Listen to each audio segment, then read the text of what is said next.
দেশ এবং দেশের অর্থনীতির হালচাল নিয়ে আজকের আলোচনা অনুষ্ঠান চলতি হওয়ায় স্বাগত জানাচ্ছি আপনাদের সবাইকে।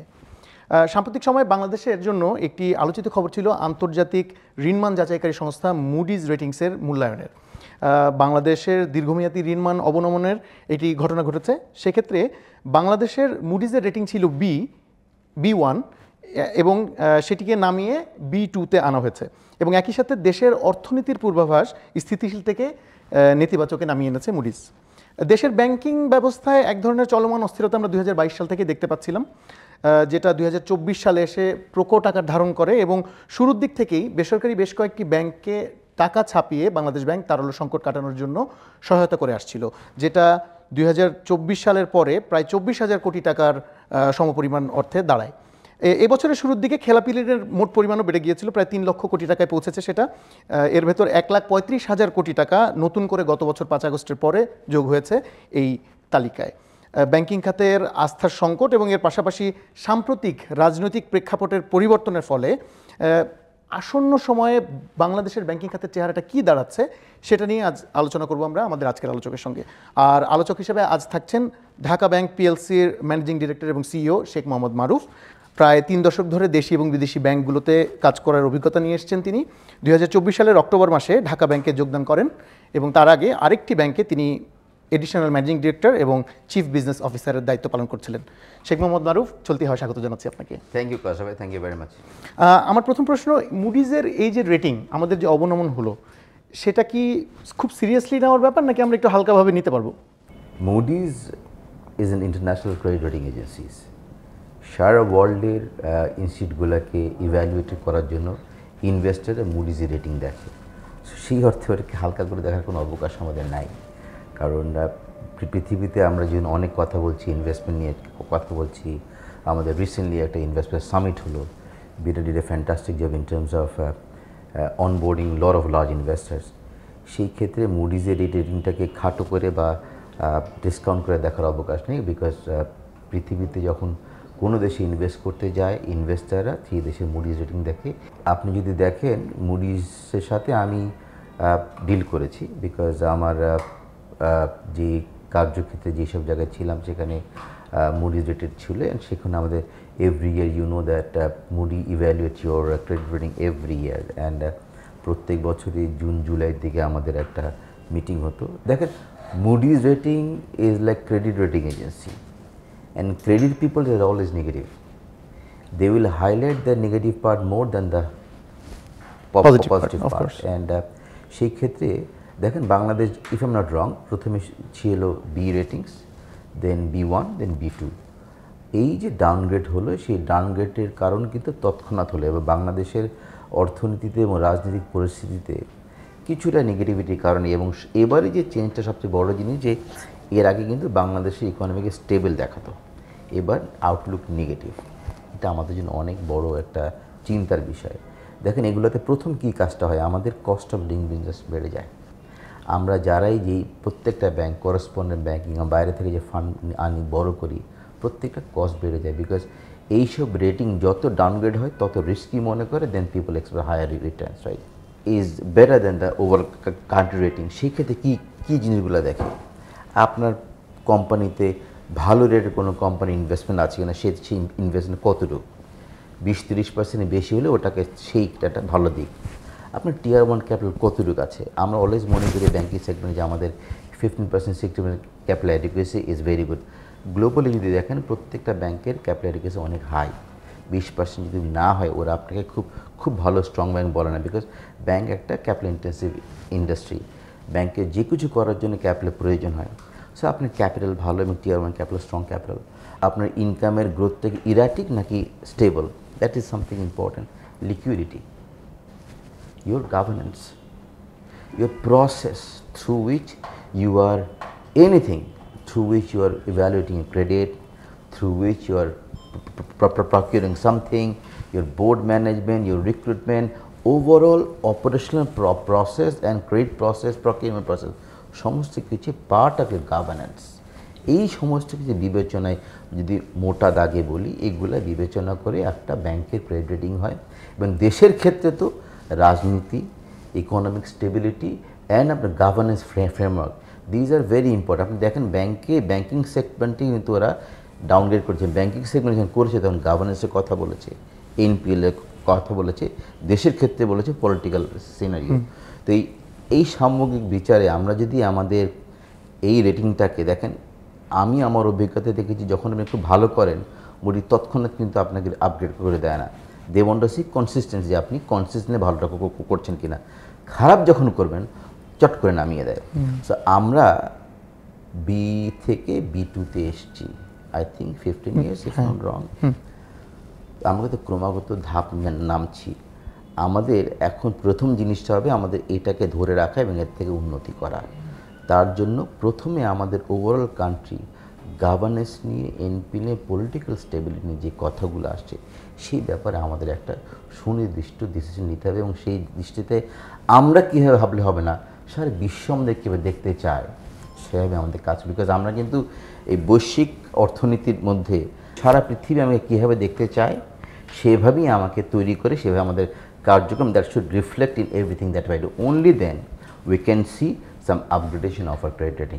বাংলাদেশ ব্যাংকও এটার প্রতিক্রিয়াতে প্রায় একই কথাই বলেছে আপনি যেটা বলছেন, যে মুডিজের কনসিডারেশনের ভিতরে অনেকগুলো পয়েন্ট ছিল যেগুলো আসলে কনটেক্সচুয়াল না। সেই ক্ষেত্রে মানে আপনি তো ব্যাংকিং সেক্টরে লম্বা সময় ধরে আছেন, আমার প্রশ্ন আপনার কাছে যে এই ধরনের এজেন্সির রেটিং দ্রুত সময়ের ভেতরে বাড়ানোর জন্য আমরা আসলে কী করতে পারি? সেটা প্রাইভেট সেক্টর হোক, গভর্নমেন্ট হোক, সব মিলিয়ে কি চেষ্টা করা যেতে পারে? যেটা আমাদের প্রথম যে আমরা রিফর্মগুলো কথা বলছি সেটা আক্ষরিক অর্থে এবং সেটা যৌক্তিকভাবে এবং প্রায়োগিক দিক থেকে উই শুড ইমপ্লিমেন্ট দ্যাট। আমাদের রিফর্ম যেন শুধু কথার মধ্যে সীমাবদ্ধ না থাকে, কিংবা একটা পলিসি করার মধ্যে সীমাবদ্ধ না থাকে, কিংবা কোনো কমিটির মধ্যে সীমাবদ্ধ না থাকে, সেটা করে ইমপ্লিমেন্ট করতে হবে। And people must see that yes we are serious in business, we mean what you are saying, number one. So আপনার যতগুলো রিফর্ম আছে যেগুলো কথা বলছে সেগুলো আমাদেরকে করতে হবে।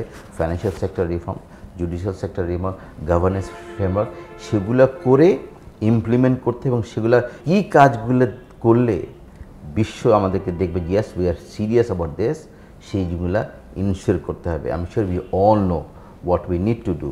ভালো করার ক্ষেত্রে আপনি তৎক্ষণাৎ কনসিস্টেন্সি দেখি করবে না, but probably you will see that if they change, not ধরেন B2 থেকে B1 করলো না, বাট নেগেটিভ থেকে positive stable outlook, that is a improvement as well. So gradually improve করার ক্ষেত্রে এই জিনিসগুলো যত দ্রুত সম্ভব আমাদেরকে করতে হবে। করলেই আমরা ওদের কাছ থেকে একটা পজিটিভ ইম্প্যাক্ট, পজিটিভ রেসপন্স পেতে পারি।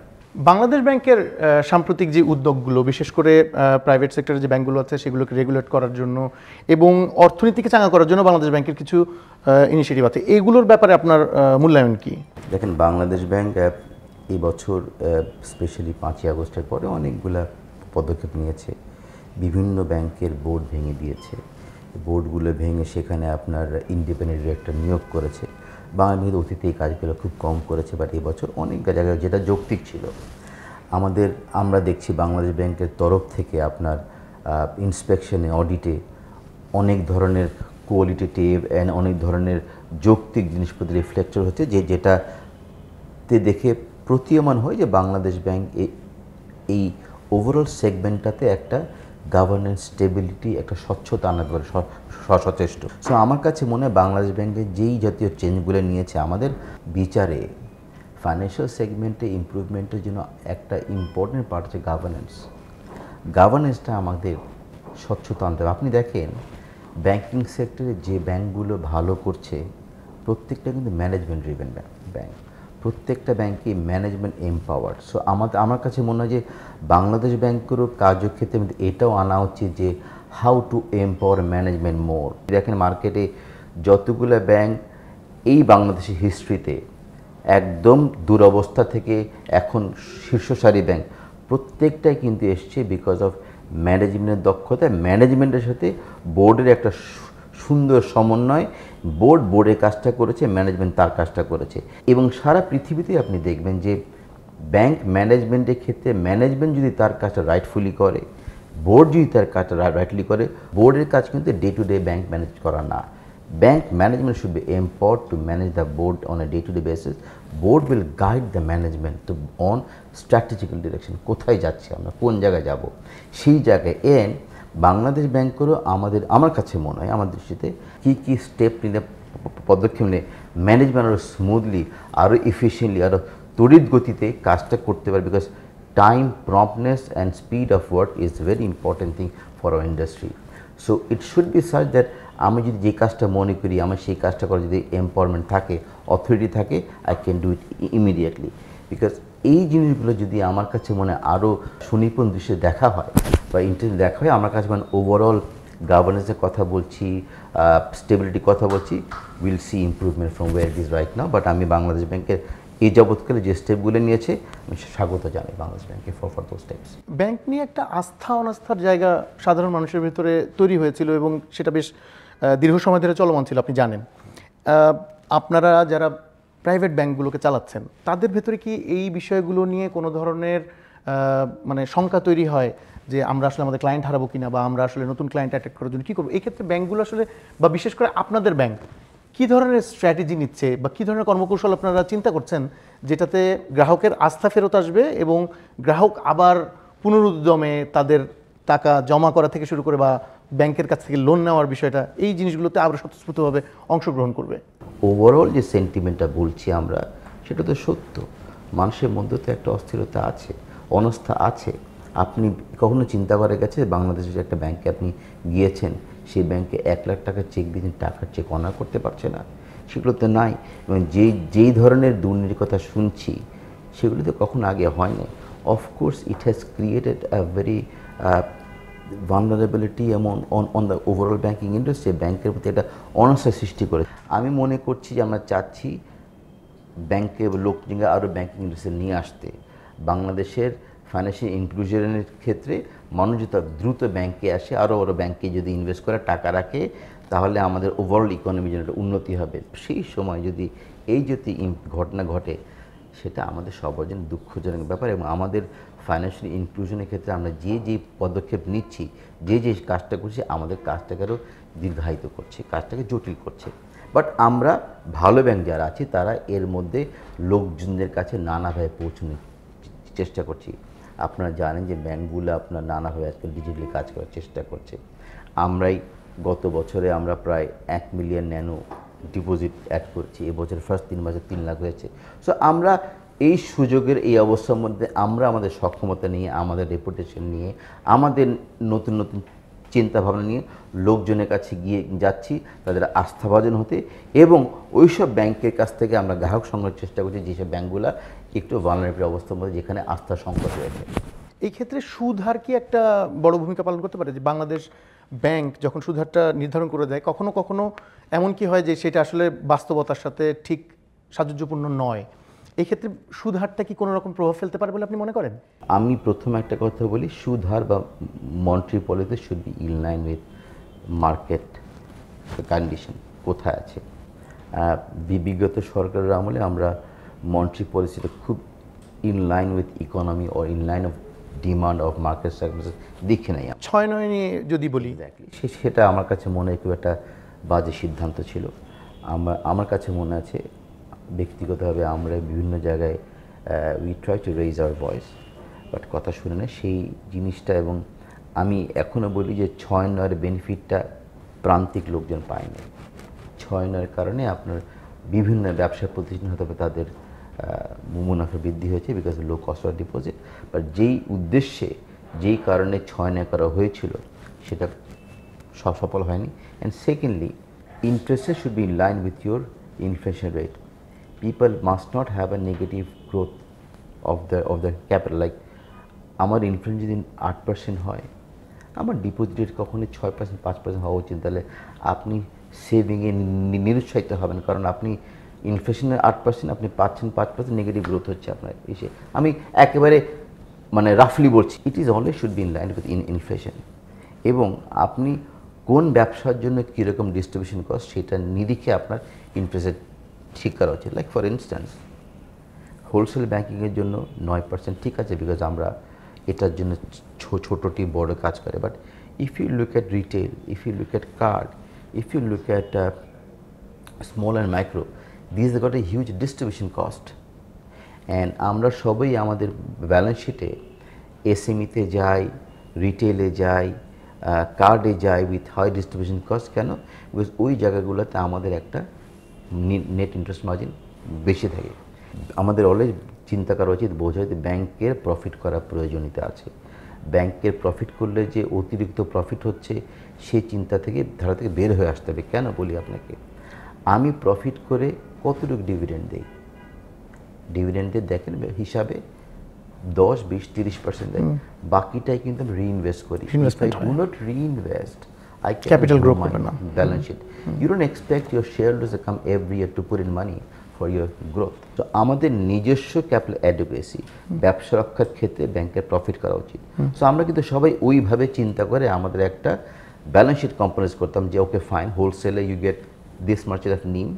If you go to retail and card, higher NIM, at the end of the day you get reasonable net interest margin, which is good for your expected growth in profit, expected capital injection. তার সাথে আমরা নন fund ইনকামও নেই। সেই গত সরকারের আমলে আপনার এইসব ক্ষেত্রে পুরো তছনছ হয়ে গিয়েছিল।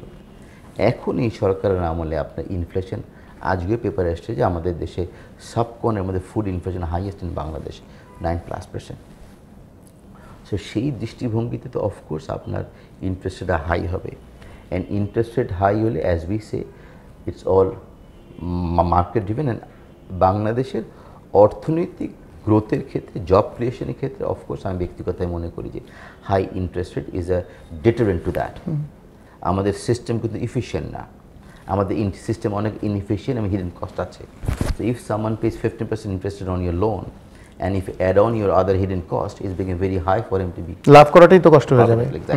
সো আমাদের দেশের অর্থনৈতিক গ্রোথের ক্ষেত্রে অফকোর্স মানে ইন্টারেস্টটা সহনীয় হওয়াটা দরকার।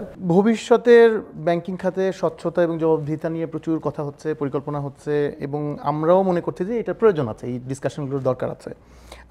এই ক্ষেত্রে আমি বলবো যে ব্যাংকার হিসেবে আপনি কি মনে করেন যে সবগুলো প্রাইভেট ব্যাংক বা রেগুলেটরস বডি সবাই মিলে কী ধরনের প্র্যাকটিস প্রমোট করলে অ্যাকাউন্টেবিলিটিটা একেবারে নিশ্চিত করা যাবে? কারণ আমরা দিন শেষে কিন্তু কথা বলছি পাবলিক ফান্ডের কথা, যেই টাকা মানুষ জমা দিচ্ছে তার জবাবদিহিতা নিশ্চিত করাটা ব্যাংকের এবং অবশ্যই রেগুলেটরি বডির দায়িত্ব। সেই জায়গা থেকে আপনি যদি বলেন। আমাদের চারপাশে দেশে কিন্তু গভর্নেন্স ফ্রেমওয়ার্ক আমাদের থেকে অনেক ভালো, অ্যান্ড আমরা বাংলাদেশ ব্যাংক রেগুলেটরস আমরা কিন্তু প্রায়শই কোনো কিছু করার আগে আমাদের পারিপার্শ্বিক দেশে কী হচ্ছে, নেইবারিং কান্ট্রি কী, সেগুলো খেয়াল করি। তো সেগুলো যদি আমরা খেয়াল করি, অ্যান্ড আমি যেটা বলেছি যে ম্যানেজমেন্ট ড্রিভেন হওয়া উচিত, গভর্নেন্স ফ্রেমওয়ার্ক আর স্ট্রং হওয়া উচিত, অ্যান্ড বাংলাদেশ ব্যাংক রাইটফুলি কাজটা করতে হবে। এবং এই ক্ষেত্রে আমরা অনেক দূর আসছি। ট্রায়াল যেই কাজটা করা উচিত, জাস্ট চারপাশটা দেখে যেই কাজটা ইমপ্লিমেন্ট করা উচিত to ensure governance, we must do that immediately without any fail. We must ensure or you must take right steps how we can deal with this ailing bank. যে ব্যাংকগুলোর সমস্যা সেগুলো কীভাবে ডিল করা যায়। আমাদের একটা জিনিস মাথায় রাখতে হবে যে আমাদের দেশে যেই সব লোকরা ব্যাংকে আছে তাদের টাকাটার সুরক্ষা করা উচিত আমাদের, অ্যান্ড সেই ক্ষেত্রে সরকারের যে করণীয় সেই কাজগুলো করা উচিত। বিকজ আমরা যদি লোকগুলো যদি ব্যাংক বিমুখ হয়ে যায়, সেটা অর্থনীতির জন্য ভালো না, দেশের জন্য ভালো না।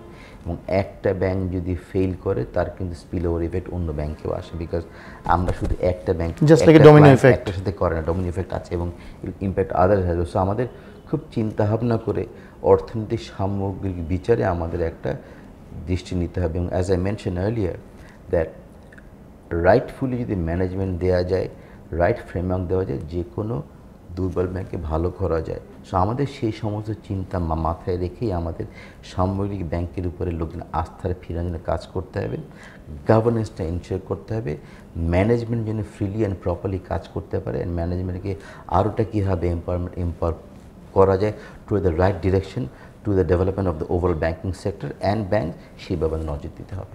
যে বাংলাদেশ এমন একটা জায়গা যেখানে প্রান্তিক জনগোষ্ঠী ব্যাংকিং সেবার হয়তো কিছুটা ব্যবহার করে, কিন্তু বেশিরভাগই আসলে ব্যবহার করে না। হয়তো ব্যাংক অ্যাকাউন্ট আছে, কিন্তু আসলে সে ব্যাংকের যে প্রকৃত সুবিধা সেটা নিতে পারছে না। এই ক্ষেত্রে আপনার ব্যাংক কিংবা প্রাইভেট ব্যাংকগুলো কি করতে পারে যাতে প্রান্তিক জনগোষ্ঠী ব্যাংকিং সেবার আওতায় চলে আসে? 17 কোটি 18 কোটি লোক আছে, বিভিন্ন জায়গায় ছড়িয়ে ছিটিয়ে আছে। সেখানে আমি ব্রাঞ্চ করে কিংবা সাব ব্রাঞ্চ করে সবার কাছে পৌঁছাতে পারবো না, এক্সপেন্সিভও।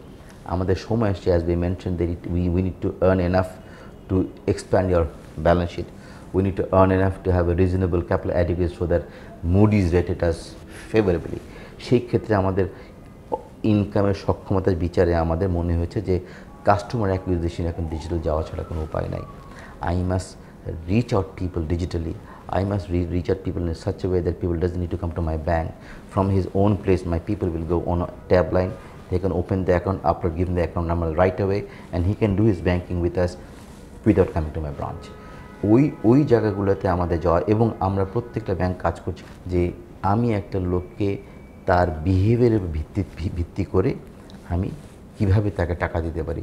এইখানে আমাদের ওপেন অ্যাকাউন্ট কনসেপ্টে যাওয়া উচিত। আমার কাছে মনে হয় যে বাংলাদেশ ব্যাংকের রেগুলেশন আসলে যে I should be able to access Nagad, I should be able to access Pathao, I should be access all of the digital fintech company. So we all have a same platform যেখানে আমি লোকটা বিহেভিয়ারটা চেক করতে পারি। Because digital ব্যাংকে যদি যেতে চাই, আমরা যে ডিজিটাল ক্রেডিট স্কোরিং মডেলে যেতে চাই, আমার ডেটা লাগবে, ডেটা ছাড়া হবে না। And I should be able to access data across the world. আপনার যাবতীয় ডেটা আমার অ্যাক্সেস করতে হবে। আমি যেন পাই এখানে বসেই আমি জানতে চাই কাসাবে কোন দোকানে যায়, কাসাবে কোনখানে স্পেন্ড করে, how much he spends, where he does, কোথায় অ্যাকাউন্ট মেনটেন করে। That will give me a scoring model that yes this much risk I can take on me. So customer যখন লোন অ্যাপ্লাই করবে ওখান থেকে বসে, he can get the loan in 3 seconds, 5 seconds based on that behaviour pattern. That's how the whole world works. আপনি data নিয়ে, ডেটার সাথে আপনি আপনাকে বিহেভিয়ার চিন্তা করে আমরা একটা হাইপোথিসিসে দিয়ে দিব, ওইভাবেই আমরা কাজ করতে চাচ্ছি। সো ডিপোজিটের জন্য আমার কাছে আসতে হবে না, অ্যান্ড লোনও আপনি একটা সার্টেন অ্যামাউন্ট লোন, ছোটো লোন আপনি ওখান থেকে পেয়ে যাবেন। আমার অলরেডি স্বপ্ন ছিল যে আপনার বাংলাদেশ যে ক্ষুদ্র ক্ষুদ্র যে লোক আছে, যেমন সারা দেশে দেখেন বিএটির লাখ লাখ ডিস্ট্রিবিউটার, আমাদের দেশে দেখেন আপনি প্রতি গ্রামাঞ্চলে দেখবেন যে ওই ভ্যান নিয়ে সবজি ভিড়, ওদের তো প্রতিদিনের একটা ক্যাপিটাল দরকার হয়, সেই ক্যাপিটাল কার থেকে নেয় ওরা। সো এই জায়গাগুলো দিয়ে যেসব ব্যাংকগুলো চিন্তা করে এবং সলিউশন নিয়ে আসতে পারবে কাসা ভাই, সেই ব্যাংকগুলোই ভবিষ্যতে টিকে থাকবে। ঢাকা ব্যাংক এই ক্ষেত্রে কী ধরনের পরিকল্পনা করছে বা উদ্যোগ করছে আমাদের সঙ্গে যদি শেয়ার করেন? Retail loan, SME loan, micro loan and digital ক্ষেত্রে আমাদের ক্ষেত্র আরও প্রসারিত করছি, সক্ষমতা বাড়াচ্ছি, আমাদের টেকনিক্যাল জায়গায় প্ল্যাটফর্মে ইনভেস্ট করার চেষ্টা করছি, যাতে করে আমরা আরও দ্রুত এবং অনেক বেশি লোকের কাছে যে আমরা ডিজিটালি রিচ করতে পারি। বিকজ ওই জায়গাটাতে মার্কেট, আমি দৃঢ়ভাবে বিশ্বাস করি বাংলাদেশে অনেক স্ট্রং একটা কনজিউমার বিহেভিয়ার আছে, রিটেলে বলেন এবং ক্ষুদ্র ঋণ। আমার ক্ষুদ্র ঋণের অভিজ্ঞতা ইজ ভেরি গুড। অনেক লোকের কাছে ডিজিটাল প্ল্যাটফর্মের মাধ্যমে তাকে সেবা দিতে পারবো, ডিপোজিট আনতে পারবো, তাকে আমি লোন দিতে পারবো, so that at the end of the day আমি বাংলাদেশের প্রান্তিক জনগণের কাছে ব্যাংকিং সেবা নিয়ে যেতে পারি, যেখানে তার আস্থাটা থাকবে ইয়েস ঢাকা ব্যাংকে টাকা রাখলে টাকা সময় মতো পাওয়া যায়, ঢাকা ব্যাংকের থেকে আমি দ্রুত আমার প্রয়োজনীয় লোনটা পাওয়া যায়, এবং আমি লোনটা যদি সময়তে শোধ দিয়ে দিই আমার সেখানে বেনিফিট হতে পারে। সো সমস্ত জিনিসটাকে একটা ব্যবহারিকভাবে একটা সার্কেলে এনে আমি লোকজনকে একটা প্যাকেজ দিতে চাই, যেখানে আমরা শুধু ঢাকা কেন্দ্রিক কিংবা চিটাগাং কেন্দ্রিক বা শহর কেন্দ্রিক না, গ্রামে গঞ্জে যে অনেক ছোটো ছোটো ব্যবসায়ীগুলো আছে যাদের টাকার প্রয়োজন এবং যারা এখন টাকা মেরে দিবেন আপনার, সেই লোকের কাছে যেতে চাই। তাহলে মানে ভবিষ্যতের ব্যাংকের মানে ব্যাংক খাতের পরিস্থিতি কি দেখছেন ইত্যাদি নিয়ে আমাদেরকে আর সমস্ত কিছুর মধ্যে এই টার্ময়েল, এই অনিশ্চয়তা, এই ডাউনগ্রেড, আমি কিন্তু বাংলাদেশের অর্থনীতি খুবই আশাবাদী। আমি প্রতিটা জায়গায় আমার যখনই আমি আমার ক্যাপাসিটি গিয়েছি, I am very hopeful and upbeat on আমার economy. What we are seeing right now is a temporary phenomenon, and I strongly believe that historically Bangladesh has proven to be a very resilient economy. It is a resilient economy, will come back because বাংলাদেশের লোকজন entrepreneurship is phenomenal. And এই জায়গায় আমি যেটা কাজ করতে চাই, আমি আপনাকে আমার আলাপে বলেছি যে আমি বাংলাদেশের প্রত্যন্ত অঞ্চলের মানুষের কাছে যেতে চাই তাদের ব্যাংকিং সেবা নিয়ে। বিকজ বাংলাদেশের লোকজন, সমস্ত লোকজনের মধ্যে যদি আমরা অধিকাংশ লোককে অর্থনৈতিক আমরা সম্পৃক্ত করতে পারি, তাতে ওভারঅল একটা দেশের উন্নতি। বিকজ একটা টাকা সিস্টেমে আসলে তার গতি প্রকৃতি, তার ভ্যালুয়েশন আছে, ওভারঅল অর্থনীতিতে সেটা ভ্যালুয়েট করে, and that will also help my bank as well. Because আমি চাই ঢাকা ব্যাংক যেন মানুষের প্রধান ব্যাংক, যে first choice of bank Dhaka bank হতে পারে। সেই জন্য আমি not only, of course I will not deny the importance of large corporates. Of course they will be there, তার সাথে আমি বাংলাদেশের প্রান্তিক জনগণের কাছে ডিপোজিট এবং লোন সেবা নিয়ে যেতে চাই, যাতে লোকটা প্রয়োজনে কোনো ইনফর্মাল সোর্সের কাছ থেকে অধিক ইন্টারেস্টের রাতে অসহনীয় ইন্টারেস্টে টাকা ধার নিতে হয়। ঢাকা ব্যাংক আছে ওদের জন্য। Dhaka bank will give them loan and will encourage them to pay it on time. আমি এমন প্রোডাক্ট নিয়ে আসতে যেখানে সে যদি আমাকে ঠিক মতো দেয়, রিবেট পাবে সে একটা। সো দিল incentive to pay me back. And bank এবং গ্রাহক যদি একসাথে থাকে, গ্রাহকের প্রয়োজনের ক্যাপিটালের কোনো অভাব হয় না, ব্যাংকও তার সাথে সারা জীবন তার সহায়তা এবং তার ব্যাংকিং সেবা দিয়ে যেতে পারে। সো ওই দিনের অপেক্ষা আছে যেখানে আমরা বাংলাদেশের অধিকাংশ জনগণকে ব্যাংকিং সেবার মধ্যে নিয়ে আসতে পারবো। তার দেশটা উন্নতি হবে, আমার ব্যাংকটা ভালো হবে। আপনাকে thank you very much Kawsar ভাই for giving me this opportunity talk, because অনেক কিছু নিয়ে আলাপ করছি যেগুলো আমরা বলার সুযোগ পাই না, সময় পাই না। আপনার এই প্ল্যাটফর্মে আমি বলেছি, thank you very much for that. আপনাকে অনেক ধন্যবাদ।